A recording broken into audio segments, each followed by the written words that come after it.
ክቡር ምክትል ጠቅላይ ሚኒስትር ተመስገን ጥሩነህ፣ ክቡር አፈ ጉባኤ አገኘው ተሻገር፣ የክልላችን ርዕሰ መስተዳድር ክቡር አቶ አረጋ ከበደ፣ እጅግ የተወደዳችሁ ለእምነታችሁ በእውነት የቆማችሁ የሃይማኖት አባቶች፣ የሀገር ሽማግሌዎች፣ የሐይቅ ከባቢ ነዋሪዎች፣ ክቡር ዶክተር በለጠ የወሎ ብቸኛው ተወካይ ነኝ ብለው ስለሚያስቡ እሳቸውን እዚህ አድሬስ ማድረግ ፈልጌ ነው።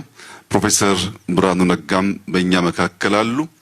በዚህ ስፍራ የተገኛችሁ ኢትዮጵያውያን በሙሉ ታሪክ ጠገብ፣ ፍቅር አዘል፣ ስራ ወዳድ፣ ሁሉን አቃፊ ወደ ሆነው የኢትዮጵያዊነት መገለጫ ወደ ሆነው ወደ ሐይቅ ወደ ወሎ እንኳን በሰላም መጣችሁ፣ በሰላም አገናኘን ለማለት እወዳለሁ። ከምስጋና ለመጀመር ክቡር ምክትል ጠቅላይ ሚኒስትር ተመስገን ጥሩነህ እንደ ምክትል ጠቅላይ ሚኒስትር ሳይሆን የሐይቅን ፕሮጀክት እንዲያስተባብሩ ሲመደቡ ከያዙት ታላቅ ኃላፊነት ጎን ለጎን ለወሎ ሕዝብ ለሐይቅ ሁነኛ ሐውልት ጥለው ለማለፍ ላደረጉት ብርቱ ጥረትና ለሰጡት አመራር ከፍ ያለ ምስጋና ማቅረብ እፈልጋለሁ።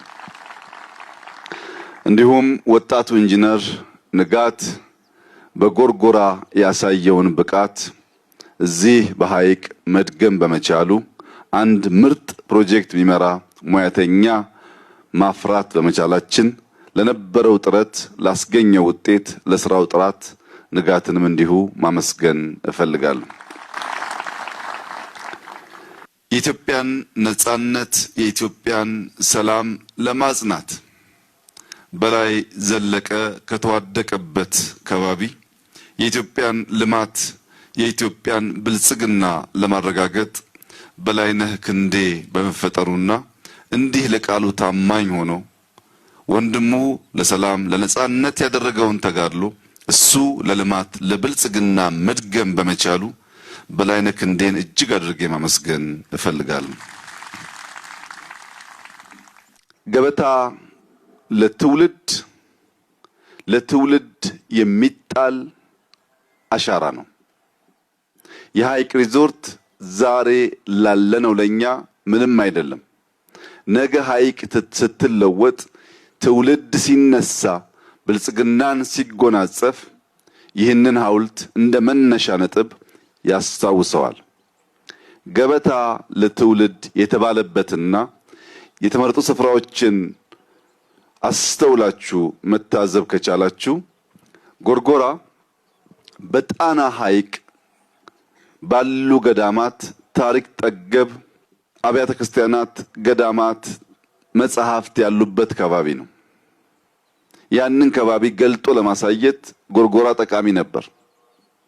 ሐይቅ በከባቢ ያላችሁ ሰዎች ብታቁም ራቅ ካለ ከባቢ ያሉ ኢትዮጵያውያን የማይገነዘቡት አስደማሚ ታሪክ በግልጽ የሚታይበት ከባቢ ነው። ነገር ግን ያን ታሪክ ለመግለጥ የሚያስችል መሰረተ ልማት እንዲህ ያለው ልማት ያስፈልግ ነበር። በጣም ከሚገርመኝ የሐይቅ ከባቢ ታሪክ አንዱ በ10ኛው ክፍለ ዘመን አርመኖች በገጠማቸው ውጊያ ሀገር ለቀው ተሰደው ወደ ኢትዮጵያ ሲመጡ ያረፉት በሐይቅ ነበር። የመኖች በሀገራቸው መኖር ሲሳናቸው መጥተው ያረፉት እዚህ ሐይቅ ከባቢ ነበር። የአውሮፓ አሳሾች በ16ኛው ክፍለ ዘመን ሲያስሱ ከመጡበት ከጻፉለት ከባቢ አንዱ ሐይቅ ነበር። ኢትዮጵያ ውስጥ ከሰሜን፣ ከምስራቅ፣ ከደቡብ ከሁሉም አቅጣጫ ፍቅርና ሰላም ፍለጋ ኢትዮጵያውያን መጥተው የጸኑበት የኖሩበት ከባቢ ነው። ከሁሉ በላይ የሚደንቀው ግን ክርስትናና እስልምና ተከባብረው ብቻ ሳይሆን ተዋህደው ተዋርሰው ተስማምተው በፍቅር መኖር የቻሉበት ከባቢ ነው። በብዙ መልኩ ተዝቆ የማያልቅ ታሪክ፣ ተዝቆ የማያልቅ ትምህርት የሚገኝበት ይህ ከባቢ ይህን እሴት ከየት ተጎናጸፈው፣ ከየትስ ተማረው ብለን ታሪክ ስናገላብጥ የሐይቅ እስጢፋኖስ ገዳም የዚህ ሁሉ ምስጢር ሆኖ እናገኘዋለን። የሐይቅ እስጢፋኖስ ገዳም ያሉት ሶስት ዋና ዋና ዓላማዎችና መሻቶች ላለፉት 800 ዓመታት ኢትዮጵያን ስንመራ ኢትዮጵያን ስናጸና የነበሩ ህዝቦች በሙሉ የዚህን ገዳም አስተምሮ በውል ተገንዝበው ሰርተውበት ቢሆን ኖሮ ዛሬ ኢትዮጵያ የት እንደምትሆን ሁላችሁም መገመት ትችላላችሁ። የሐይቅ እስጢፋኖስ ገዳም ሶስት ልዩ ዓላማዎች አሉት። አንደኛው ስራ ነው። ስራ የሚል ገዳም፣ ከስራ ውጭ መለወጥ አይቻልም የሚል ገዳም ነው። ይህን ደግሞ በመናገር ብቻ ሳይሆን ወደ ቅጥር ግቢያቸው ሲገባ በእርሻ ባሳዩት ውጤት ገዳሙ ስራን የሚያስተምር ብቻ ሳይሆን ስራን የሚሰራ ማህበረሰብ ያለበት እንደሆነ ማሳያ ይሆናል። ሁለተኛው እጅግ አስደማሚው የገዳሙ ዓላማ ትምህርት ነው፣ ዕውቀት ነው። ኢትዮጵያ ውስጥ በነበሩ ግጭቶች፣ ወረራዎች ወርቁን እንካችሁ መጽሐፍቶቻችን ግን አትንኩ ብለው ማጽናት በመቻላቸው በአፍሪካ ውስጥ ጥቂት ሀገራት የራሳቸው ሆሄያት ፊደላት የፈጠሩ ቢሆንም አሁን ባለው ሞደርን ዓለም ውስጥ በአፍሪካ በድፍን አፍሪካ የራሱ ፊደል ያለው ብቸኛው ሀገር ኢትዮጵያ ነው። ይህ በዋዛ ፈዛዛ የተሳካ ጉዳይ ሳይሆን እንደ ሐይቅ እስጢፋኖስ ገዳም ያሉ ዕውቀትን የሚሹ ዕውቀትን የሚያጸኑ ዕውቀትን ለትውልድ የሚያሸጋግሩ የቆረጡ ሰዎች በመኖራቸው ምክንያት ነው ትምህርት፣ ዕውቀት፣ መጽሐፍት ማገላበጥ ከስራ ቀጥሎ አንዱ መርህ መሆን አለበት በሚል የዚህ ገዳም አባቶች ለራሳቸው የኖሩት ብዙዎችን ያስተማሩት የነሱም ተማሪዎች በብዙ ከባቢ ለኢትዮጵያ መምህራን ሆነው እንዲያገለግሉ ያስቻሉበት ምስጢር ነው። ሶስተኛው ጾም ነው። ጾም ለስጋም ለመንፈስም እጅግ አስፈላጊ ነገር ነው። በመጾም በመማር እና በመስራት መላ የኢትዮጵያ ህዝቦች የሚመሳሰል አቋም ከያዙ የሚጾም ሰው ስጋውን መግዛት ስጋውን በጥርሱ መንከስ ስለሚችል ከክፉ ነገር የተጠበቀ ይሆናል። የሚሰራ ሰው ለክፉ ነገር ጊዜ ስለሌለው ከሚሰራው ፍሬ የተነሳ ውጤት እያየ የሚሄድ ስለሆነ ከክፉ ነገር ይጠበቃል። መጽሐፍት የሚያገላብጥ የሚያነብ ለዕውቀት የተጋ የተከፈተ አእምሮ ያለው ሰው ከልማትና ከትጋት ውጪ ለክፋት የተሰናዳ ስለማይሆን በሰላምና በፍቅር ለመኖር ብቻ ሳይሆን የሀገርን ታሪክ ለማጽናት በእጅጉ የሚያስፈልጉ ዋና ዋና ዓላማዎች በሐይቅ እስጢፋኖስ ገዳም ይገኛሉ። ይህንን ታሪክ 800 ዓመት የቆየ ገዳም እንደዚህ ያለውን ታላላቅ ዓላማ የያዘ ገዳም እንዴት አድርገን ነው እኛ ከበሻሻ መተን ማየት የምንችለው? እንደዚህ ያለው ሐይቅ እንደዚህ ያለው ሎጅ ካልተሰራ በቀር ይህ ታሪክ በሁሉም ጫፍ የሚታወቅ በሁሉም ጫፍ ትምህርት የሚወሰድበት እንዲሆን ከታሪኩ ባሻገር ታሪክ ገላጭ ስራዎች ያስፈልጋሉ። እነዚያ ታሪክ ገላጭ ስራዎች አንዱ ይህ ሎጅ ነው። በእርግጠኝነት የምነግራችሁ ከየትኛውም ጫፍ ጊዜውን ገንዘቡን ሰውቶ ሐይቅ የመጣ ሰው ቢያንስ ታሪክ ሳይማር ፍቅር ሳይጎነጭ ደስታና ሰላምን ሳይከናነብ ወደ መጣበት አይመለስም። እኛ ትናንትና ማታ በዚህ ከባቢ በእግር ስንንቀሳቀስ ያስተዋልነው ነገር ታሪክ ብቻ የሰው ፍቅር ብቻ ሳይሆን አየሩ በራሱ ሰላም ያለው የማይጠገም መሆኑን ነው። የዚህ ጸጋ ባለቤት ስላደረጋችሁ ፈጣሪን እያመሰገንኩ እናንተም እንኳን ደስ ያላችሁ ልላችሁ እወዳለሁ። ይሄ ብቻ አይደለም። ይህ ከባቢ ወሎ የአራቱ ዜማዎች ቅኝት መገኛ ነው። የአራት ዜማዎች ቅኝት መገኛ በዋዛ ፈዛዛ መሆን አይቻልም። ቅድም በግርድፉ እንዳነሳሁት የብዙ ሰዎች መገኛ፣ የብዙ ታሪኮች፣ የብዙ ባህሎች፣ የብዙ ቋንቋዎች፣ የብዙ ዘዬዎች የመቀበል የማስተናገድ ልምምድ ባይኖራችሁ ኖሮ አራቱ ዜማዎች እንዲሁ በዋዛ እዚህ ከባቢ ተፈጥረው ለዘመናት የዘለቁ አሁን ደግሞ ይበልጥ እያበቡ እያደጉ እየሰፉ መሄድ ባልቻሉ ነበር። ያ የሆነበት ዋናው ምስጢር በአቃፊነት ከሌሎች ለመማር ሌሎችን ለማስተማር ባለ ዝግጁነት የተፈጠረ ብቃትና ፈጠራ ይመስለኛል። ወለየዎች በብዙ ነገር ይወደዳሉ፣ በብዙ ነገር ይደነቃሉ፣ ሰላም ይወዳሉ። ሰላም አንግቦ የመጣን ማቀፍ ይችላሉ። ይህ ፍቅራቸውና ሰላም ወዳድነታቸው አካባቢያቸውን ማልማት መቀየር እንዲችል ተጨማሪ ስራ ያስፈልጋል። ትናንት በነበረኝ ቆይታ ያየሁት ነገር በዚህ ቅጥር ግቢ ውስጥ የተሰራው የግሪን ሌጋሲ የአረንጓዴ አሻራ ልማት ስራ በተለይም በፓፓያ፣ ማንጎ፣ አቮካዶ፣ ቡና፣ ሎሚ የመሳሰሉ አትክልት የተከሉበት ግቢ መሆኑን ሳይ ዙሪያውን በሙሉ ሐይቅ፣ ለውሃው ቀረብ ያሉ ቤቶች ትንሽ ወደ ኋላ ገፋ አርገን ዙሪያውን በሙሉ ፍሩት ብንተክልበት እዚህ ያሉ ስራ ወዳድ አባቶች የከባቢውን ማህበረሰብ አስተባብረው የክልሉን መንግስት አስተባብረው በሐይቅ ዙሪያ በሙሉ የገጠመ ፍሩት ቢሆን እዚያ ፍሩት ውስጥ ደግሞ መንቀሳቀስ የሚያስችል ወክወይ ቢኖር ከፍሩቱ ራቅ ብለን ከብቶች ዶሮዎች የምናረባበት ከባቢ ቢኖር የዶሮና የከብቱን ተረፈ ምርት ለፍሩቱ ማዳበሪያ እያደረግን ከፍሩቱ የሚተርፈውን ምርት ለከብቶቹ ምግብ እያደረግን ከተፈጥሮ ጋር ብናስማማው ሐይቅ ውብ ግሪን ብቻ ሳትሆን የጥጋብ መንደር ትሆናለች። የጥጋብ መንደር እንድትሆን ፈጣሪ ምን ከለከለን? ለም አፈር፣ ንጹህ ውሃ፣ በስራ የሚያምኑ አባቶች፣ በትብብር የሚያምን ህዝብ በዚህ ስፍራ አለ።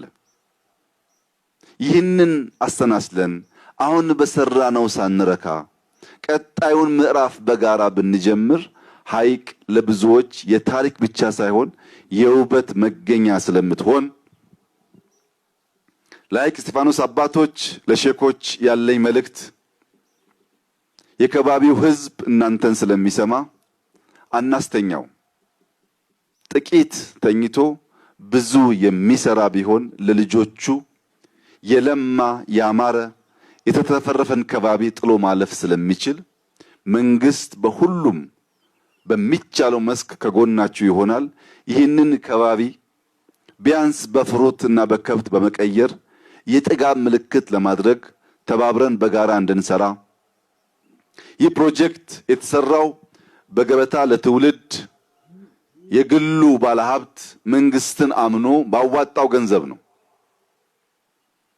በላይነህ ክንዴ ከከፈልነው ከጠየቅነው አሻግሮና አስበልጦ ለህዝቡ መስራት ችሏል። በዚህም ምክንያት የለፋበት የደከመበት የሚወደው ማህበረሰብ ስለሆነ ይህንን ሪዞርት ራሱ በላይነህ ክንዴ እንዲያስተዳድረው የተወሰነ ሲሆን ከዚህ ከሚወደው ህዝብ ካከበረው ህዝብ ጋር በመተባበር ከክልላችን ርዕሰ መስተዳድር ጋር በመሆን በሚቀጥለው ጊዜ ስመለስ ሐይቅ ዙሪያ ከጫፍ ጫፍ በፍሩት ተከቦ ግማሹ ጊዜያችንን የሐይቅን ዙሪያ ፍሩት በማየት እንድናሳልፍ ያ እስኪሆን ድረስ በመኪና ከመጣው አልፌ ወልዲያ በአየር ከመጣው ወደ ደሴ አልፌ እንጂ እዚች ቦታ እንደማልደርስ ከወዲሁ እያረጋገጥኩ የተሰራችው ስራ ትንሽዬ ናት፣ አትበቃንም። ለሐይቅ እቺ ሪዞርት አትበቃም። መሰራቱን እናመሰግናለን፣ መሰራቱን እናደንቃለን፣ የተሰራን አንክድም። ግን ወደ ዋናው ፍላጎታችን ለመጓዝ ያለንን መሻት የሚያስቀር ደግሞ እንዲሆን አንፈልግም። ዋናው ፍላጎታችን የተለወጠ ሐይቅ ማየት እንጂ አንዲት ህንጻ ሐይቅ ላይ ማየት አይደለም። እቺን ህንጻ እኔ አልንቃትም። ምክንያቱም በዚህ መንደር ያሉ እህቶቻችን ከዚህ ቀደም ወደ ሳውዲ ወደ ዩኤኢ ስራ ፍለጋ ሲሄዱ እና እንዲህ ያለውን ህንጻ ሲያዩ በእነሱ ሀገር ያልተለመደ የማይቻል በሰው ሀገር ግን ህንጻ መብራት እንደዚህ የሚያምር መስክ ያለ አድርገው ስለሚያስቡ ሀገራቸው ያነሰች የሄዱበት ደግሞ የተሻለ ይመስላቸዋል። ዛሬ ግን ከዚህ ስፍራ ለስራ ወይ ለትምህርት የወጣ አንድ ሰው ቢኖር በሄደበት አገር መሰል ህንጻ ቢያይ አይ እኛም አገር እኮ የሚያምር መስክ አለ፣ እኛም አገር እኮ ለሪዞርት ለሆቴል የሚሆን ጽዱ ስፍራ አለ ብሎ የሚያስብ ያደርገዋል። ከሰው የተስተካከለ እሳቤና ልበ ሙሉነት እንዲላበስ ያደርገዋል። ከሰው ማነስ ደህነት ክፉ በሽታ ነው። ደህነት በውጭ የሚታይ ብቻ ሳይሆን በልብ የሚረገዝ ተሸክመነው የምንሄድ ጉዳይ ነው። በልባቸው ደሃ የሆኑ በአእምሯቸው ደሃ የሆኑ ሰዎች ቢያዩ እንኳን ማየት አይችሉም። የልብ ስብራትን ለመጠገን ልጆች መልካም ነገር እንዲያዩ መልካም ነገር እያዩ እንዲያድጉ ማድረግ በእጅጉ አስፈላጊ ነው። ዛሬ ይህ ድንቅ ስራ ለሐይቅ መነሻ ሆኖ ከገዳሙ ከታሪኩ ጋር ተዋህዶ ብዙ ልማቶች አምጥቶ ከዘመናት በኋላ ልጆቻችን ይህንን ጊዜ እያወሱና እያስታወሱ አንድ ቀን መልካም ጡብ መልካም መሰረት በመጣሉ ከባቢያችን ተቀየረ ብለው የሚያወሱበት የሚያመሰግኑበት ዘመን ይመጣል። እኔ ዛሬ እናንተ ፊት ለፊት ቆሜ የዛሬ 800 ዓመት ገደማ የተፈጠረ ገዳም ካልኩ ከ100 ዓመት በኋላ ልጆቻችን በምን እንደሚያወሱን ማሰብ የሚያስቸግር አይሆንም። በመልካም ለመወሳት ልክ እንደ ሐይቅ እስጢፋኖስ ገዳም መልካም መልካሙን ሰርቶ መልካም መልካሙን አስተምሮ ማለፍ በእጅጉ የሚያስፈልግ ይሆናል። ክቡራትና ክቡራን፣ ኢትዮጵያ እንደ ወሎዬ ናት። ወሎዬ በፍቅር ሲመጡበት አርሂቡ ብሎ እጁን ዘርግቶ በፈገግታ መቀበል ይችላል። ነገር ግን ወሎዬ በጸብ ሲመጡበት አጋለይ ይላል። ጸብን አንፈልግም፣ ጸብን አንሻም። ጸብ ከልማት ጸብ ከብልጽግና ያስተጓጉላል፣ ጉዟችንን ያራዝማል።